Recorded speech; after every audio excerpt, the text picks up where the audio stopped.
Hello friends, இது Tuesday mini vlog. Evening போல் வந்து வீட்டில் விளக்கேற்றிட்டு அத்தை வீட்டுக்கு போயிருந்தோம். நம்மளோட சேனலை ஃபஸ்ட் டைம் பார்க்குறவங்களா இருந்தால் சப்ஸ்கிரைப் பண்ணிவிட்டு பாருங்கள், எனக்கு கொஞ்சம் மோட்டிவாக இருக்கும். எங்கள் வீட்டு ஜெயரஸ் குட்டிக்கு பார்த்திங்கன்னா பால் பல் முளைச்சிருக்கு. அது வந்து எப்போவுமே வந்து எங்கள் வீட்டு குட்டீஸ் எல்லாருக்குமே பால் பல் முளைக்கும் போது அத்தை வந்து பால் கொழுக்கட்டை செய்வாங்க. இந்த முறையும் பார்த்திங்கன்னா எங்கள் கடைக்குட்டிக்கு முளைச்சிருக்கிறதுனால அத்தை வந்து பால் கொழுக்கட்டை செஞ்சுருந்தாங்க. ஃபார்மாலிட்டிக்காக வீட்டிலேருந்து எல்லாருமே வந்து லைட்டாக வாயில் வச்சு விட்டோம். எங்கள் கடைக்குட்டிக்கு இந்த ஃபார்மாலிட்டியெல்லாம் முடிச்சுட்டு பார்த்திங்கன்னா சர்ச்சுக்கு போயிருந்தோம். அந்தோனியார் கோவிலுக்கு தான் போயிருந்தோம். பாப்பாவையும் அழைச்சிட்டு போயிருந்தோம். பாப்பா வந்து ஃபஸ்ட் டைம் நாங்கள் இது மாதிரி தனியாக வந்து கூட்டிகிட்டு போகிறோம் பைக்கில். அதனால் பாப்பா ரொம்ப எக்ஸைட்டாகவும் ஹாப்பியாகவும் இருந்தாங்க.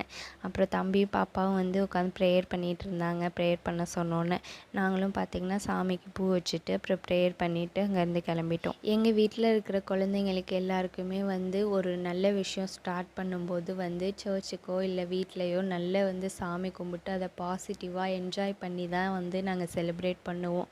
உங்கள் வீட்லேயும் இது மாதிரி இருக்கீங்களான்னு கமெண்ட்டில் சொல்லுங்கள். நெக்ஸ்ட் வீடியோவில் பார்க்கலாம். பாய்.